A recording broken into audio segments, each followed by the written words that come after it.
Yo, what's going on, y'all? Let's talk about tonality because there's a lot of confusion out there about what tonality actually is, how you can train it, how you can leverage it for yourself to get attention faster, hold it longer, and level up status at the speed of sound. The reason that tonality and all of the nuances, the 7 skills that I'm going to lay out and go through here, are vital to master and to understand is so that you can avoid the common mistake that people make, which is aping or mimicking what somebody is showing you, what tonality they are trying to get you to have. The problem is that the human ear has a built in bullshit detector that works at the speed of sound. And while people can show you what to sound like, they can't tell you how to make that sound authentically and reliably for yourself. And what this leads to is that BS detector going off, which then creates a barrier, a wall between the message that you're saying, your voice, and whoever it is that you're talking to, where they're hearing only half of what you say, and they're really looking for, like, what's not congruent about this person? What am I not liking? Like, what's happening here? And we want to avoid that so that you can unleash your voice and go forth. All right, so let's take a look at this. Why tonality? Okay. Zig Ziglar, who is the godfather of all sales training and one of the communication godfathers, says that probably the most neglected area in the world of sales training has to do with the use of your voice.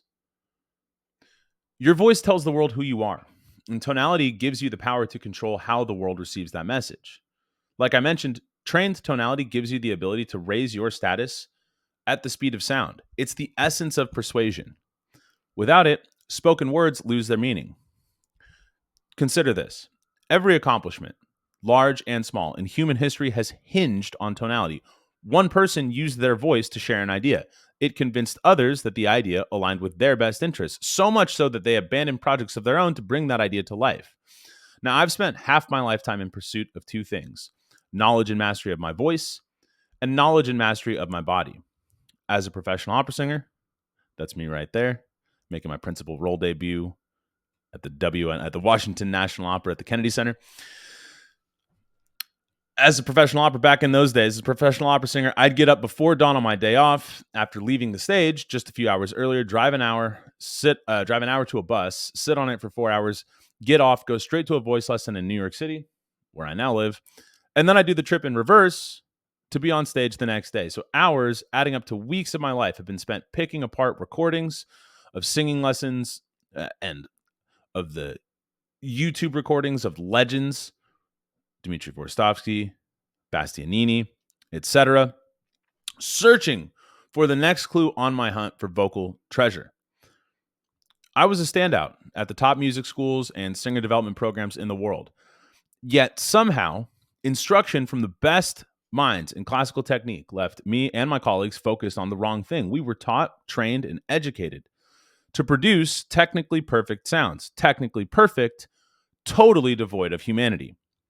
It's that humanity that makes singers, for example, like Maria Callas, what makes her sound pierce your soul. Okay, look her up. What makes 50 Cent seem like more than a studio gangster. And Frank Sinatra, like he's not singing, but like he's reading from his autobiography. The classical singing world would call this acting, and they don't like that. But the rest of the world would call it tonality. But I also went to acting school, and I've acted professionally at a high level, performed with people who you've seen on TV, movies, Broadway stages.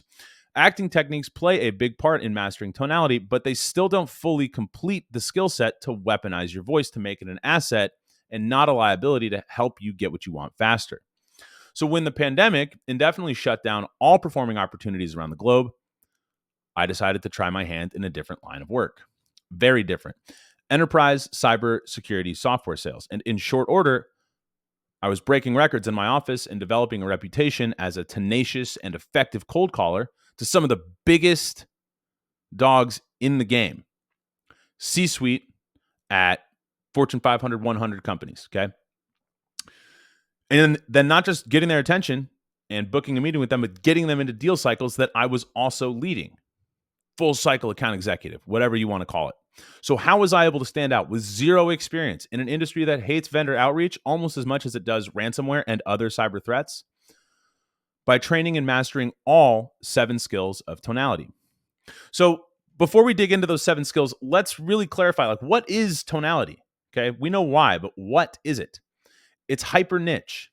It's inside of elocution, which is inside of public speaking, but it's also very broad because all phonation contains tonality, or, like we were covering before, the absence thereof. Thus, anytime that you speak, ideally, you're using tonality and using it intentionally.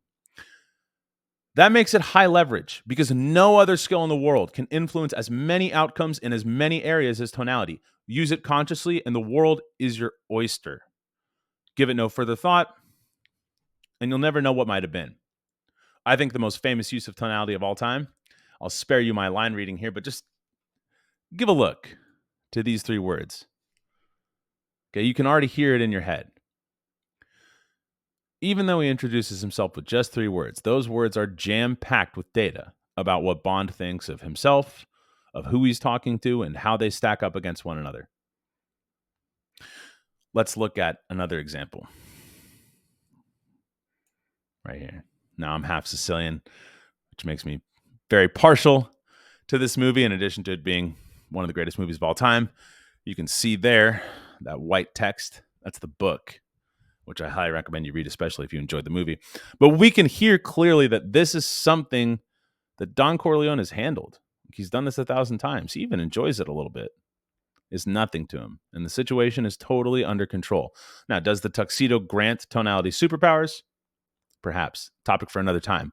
So when I was cold calling, 100 manual dials a day to these cybersecurity leaders who did not want to speak to a vendor, the last thing I want it to sound like, and for those of you who are in sales, I'm sure you've seen people do this, you probably did it yourself, was to sound like an overeager kid relying on kitsch to hold their attention and to get them to take a meeting out of pity. Effective tonality requires character building. Not, we got a little error here, right? Not just in terms of going through tough trials and coming out on the other side, but more like preparing a character in a movie, except it's real life and you're the real you. It has to be based in authenticity for it to be sustainable and real. Now, I already had the first 2 parts of the Relevance framework, which we'll look at later. I had these down: resonance and articulation. I went to acting school, opera school, performed professionally at a high level in both, but I never went to SaaS school. And the frame of cold caller to prospect or vendor salesperson to buyer is biased by default. So you really have to get clear on why you're not some chump to yourself before you can ever make someone else believe it. And this is where the second R in that Relevance framework, relevance, where it comes in. It's what I learned in those trenches, right? So as we go through the framework, I'll give you examples of how I use this to my advantage to top the leaderboard and make a name for myself, not to mention a ton of cash. So fortunately, though, even if you didn't go to acting and opera school, the use of your voice is something that can be learned enough to make an impact quickly. So I've had students take one workshop and increase their close rate 50% in the next week. And it's a regular occurrence for me and them to notice big changes in their speaking voice every time we meet. And then it has impact in the other areas of their life besides just their business. So you take just one idea at a time, you apply it every time you speak. It's that simple. The tough part is how consistent, how disciplined you are, but that's just like anything else. And there's a few exercises and drills that I recommend. Take about 5 minutes to go through every single day. If you did that 2 to 3 times a day, carried an idea with you like we just discussed, you can have a completely leveled up voice after a workshop in a week, after 60 total minutes of practice, if that. And that is just the beginning. Like the body, once you start to see changes and get results, then the sky is the limit on what you can achieve. So you might not be singing on stage at the Metropolitan Opera, but you got a top-rated podcast or a YouTube channel like Jatine here, or you want one, or you are sending videos out to clients and prospects and you want to supercharge your conversion. Maybe you want to speak at a conference and you want to bring the house down. Why not? To understand what we're talking about, what we're not talking about, let's look at some definitions and explanations of these related terms. Elocution, The art of expressive, effective, and clear public speaking encompasses various elements of speech: enunciation, articulation, diction, pronunciation, intonation, rhythm, and vocal quality; nonverbal communication like facial expressions, gestures, and body language, which all contribute to the delivery of a compelling and persuasive speech. Tonality, in the context of speech, refers to the pitch, tone, or quality of a speaker's voice. Plays a significant role in conveying emotions, mood, and emphasis in spoken language. The speaker's tonality can greatly impact how their message is perceived and understood by the audience. Speaker's tone can range from monotone to highly dynamic. Check out my other video on how to break out of speaking monotone, which can influence the listener's engagement and interest. Most simply put, it is how you say what you say. The message you convey beyond the words you speak. Intentional use requires 3 things. Now, as part of these 7 skills, we do focus on the what you say, the communication frameworks. That's what relevance is the tip of the iceberg of. But for right now, we're focusing specifically on what everybody considers as tonality. So vocal access and control, muscular precision, and imagination. So ultimately, training your tonality empowers you to be understood as you wish to be. Training tonality matches your voice to your message. So what we do, people who come to work with me, we train the tonality, and we clarify, we make most impactful, most convicted and authentic the message as well. So tonality training works through a framework of skills to unlock the voice and the mind for commanding authentic vocal communication. RAMIS, resonance, and now we've added relevance. Resonance, articulation, imagination, mindset, intention, subtext, and stakes. Why don't people do this naturally? It's a very good question. Because we're born with innate knowledge of our bodies. A baby's cry, for example, is nature's most perfect example of human voice use. It can be heard through the walls of a house. It can go on for hours without a reduction in carrying power. The baby can repeat this day after day. It's efficient, and it compels the listener to action. A baby's cry has all the ingredients for perfect tonality. Resonance is optimized, intention is clear, and the stakes are high. The phonation is spontaneous. The baby's not thinking, well, if I cry this way, I bet mom will feed me, or maybe I'll wait until just the right moment to get dad to come change my diaper full of shit. It phonates because it has to, and the body follows its command. Why should that baby grow up and lose connection to this instinctive ability? Let me give you an example. I remember my first day of middle school, sitting next to another boy I had just met. I dropped my voice, hadn't fully changed yet, as low as I could. Sup? He dropped his voice to match, and we exchanged pleasantries. This is 6th grade, Martha Vlieger's class, West Middle School. And each of us was far from using our authentic sound to make an impression and do what we were trying to do what we thought was cool. So perhaps you had a teacher or a parent or a peer who told you you were always so loud. You take that to heart. You shrink back your voice from that moment forward. Why? To fit in. The voice tells the world who you are, and this is a big part of why public speaking can be so scary. It's putting our most intimate part of ourselves on display. Since we're born with this need to fit in, it's natural to adopt habits and behaviors that we think further that aim. Factored numerous additional imperfect influences life throws at us during our formative years, and you have a perfect storm for interfering with the brain-voice connection, even if you manage to escape childhood unscathed. Mismanagement of life's various stresses impacts your vocal instrument. Why shouldn't it? Your voice is a part of your body. The body absorbs and holds stress, both physical and mental. For example, it's not uncommon to hold stress in your jaw or your neck or in your trapezius muscles.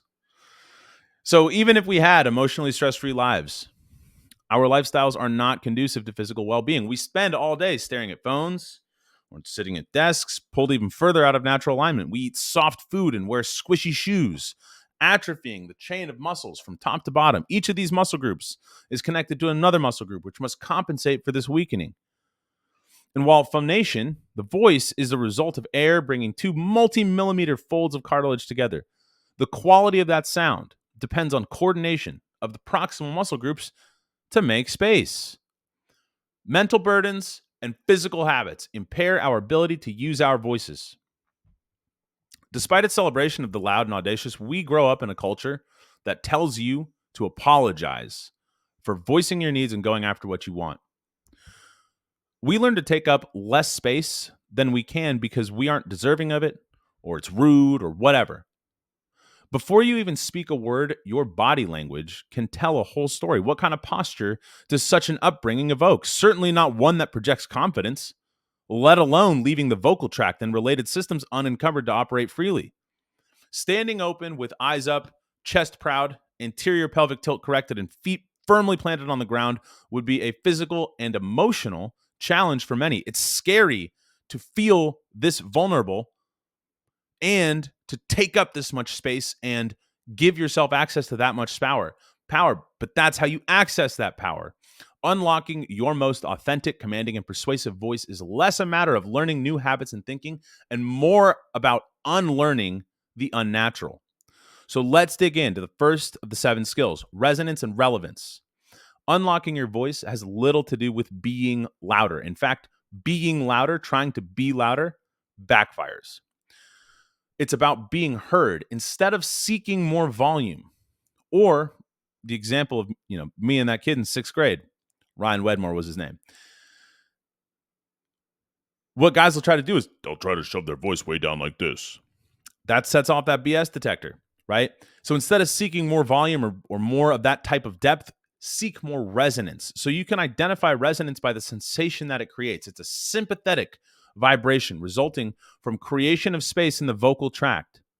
This vibration can be felt in varying areas: the chest, the back of the head, the cheekbones. Trying to be louder usually just results in yelling, and in the untrained voice, this is vocally fatiguing and nowhere near as audible as a resonant yell. Why? Because resonance unleashes the singer's formant. This is the phenomena by which opera singers can be heard in the back of an auditorium, even over a full-size orchestra, without fatiguing their voice and still be maximally expressive with it. Particularly for the guys, the masculine sound emerges with an increase of chest voice in your balance of sound. The more feminine sound is expressed in the head voice. You don't want to only have one and none of the other. You need testosterone and estrogen to function, for example. Look, you think you need only testosterone? Okay, look up what happens when your estrogen levels crash. The goal is not only to explore our ability to tap into these sounds, but to be able to command them at will and eventually let the right sound come out spontaneously. Relevance is the core of the communication frameworks that tonality training is applied and role-played through.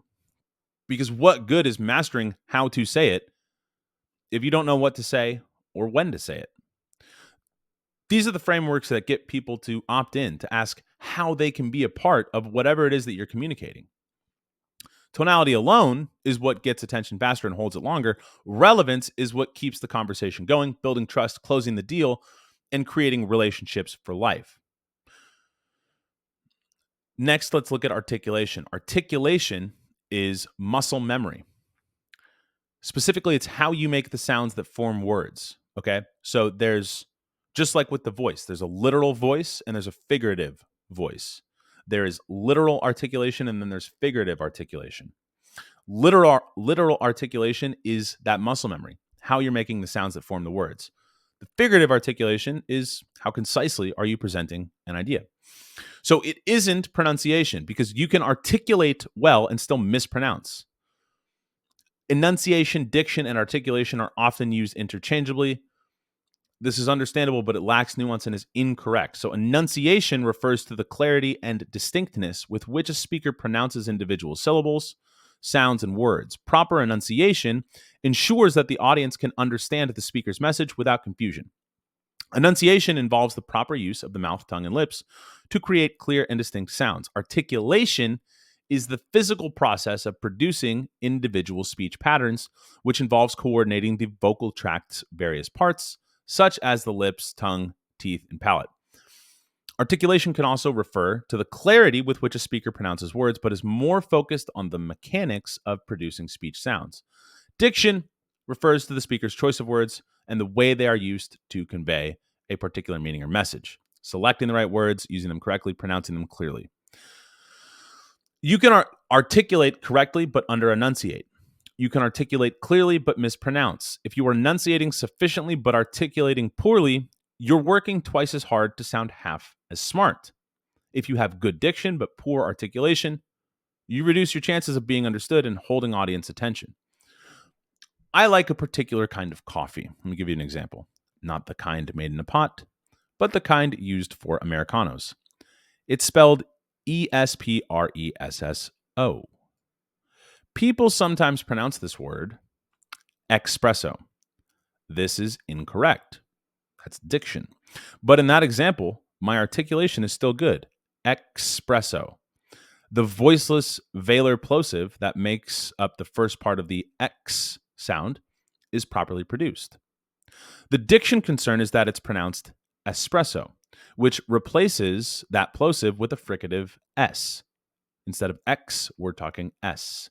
The articulation concern is how precisely I make these sounds and my level of awareness around their use.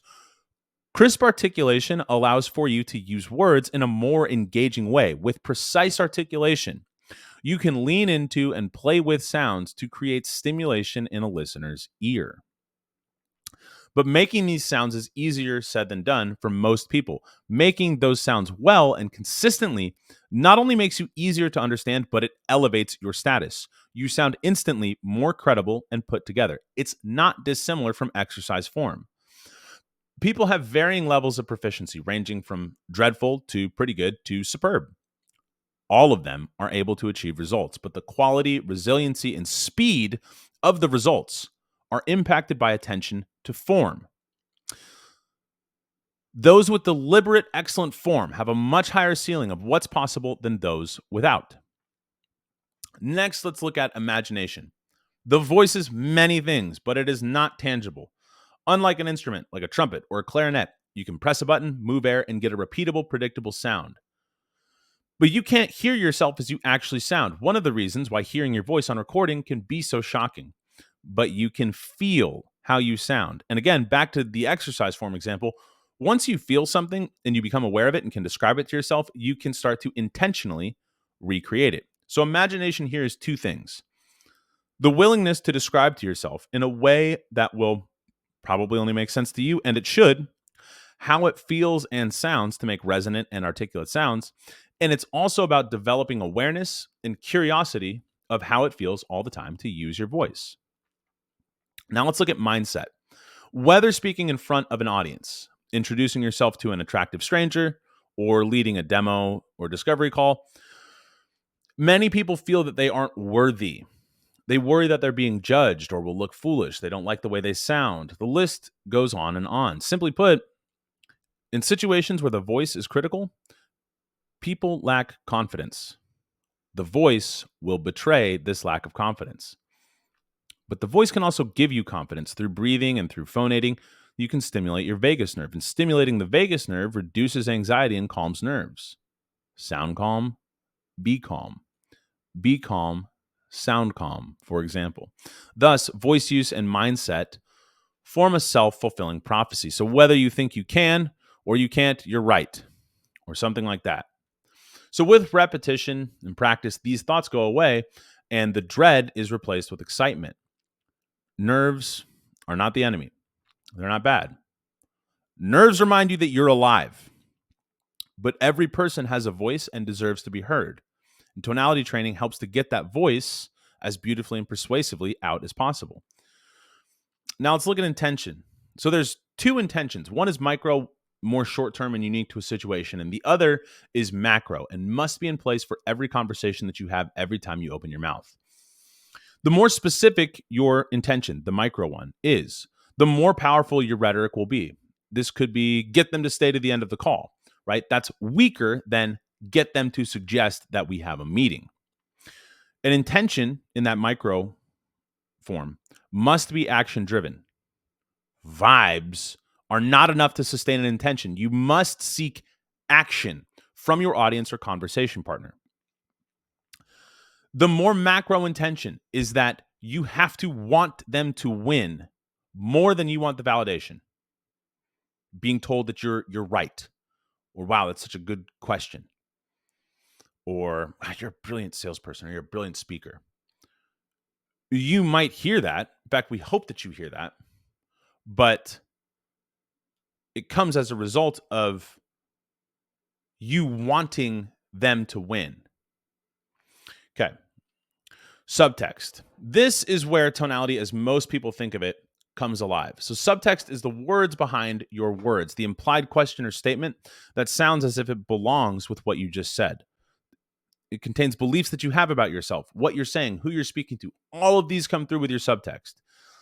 It's what guides a tone of voice. The quality of that tone and the variety with which you can express it comes from how much vocal discovery you've done, the resonance and articulation, how reliably you can use the desired qualities from how well you can cue it to yourself and how much you've practiced it, the imagination. And then lastly, let's look at the stakes. If the stakes of them suggesting a meeting are that your coffee will be cold, there's little propelling you forward. Flaccid energy behind your sound. If the stakes are that you and everyone you love die, if the meeting isn't suggested, you will have unmistakable vigor in your voice. You will have unmistakable boldness in your subtext. You will have the guts to take risks. The next level beyond that is conviction. It's not just that everyone that you love dies, it's that everyone that you love dies, yourself included, and you are forced into eternal damnation or salvation, depending on which course of action people take. That is the highest level of stakes. That is conviction. So you must, at the same time, be totally detached from the outcome. It doesn't matter if they suggest a meeting because you've got 12 other clients, 12 other calls waiting in the queue.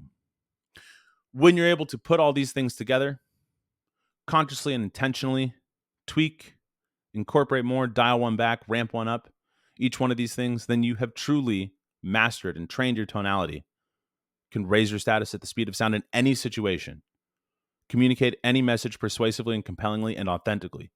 Create and build trust and relationships for life without sounding like you're trying too hard, without lying.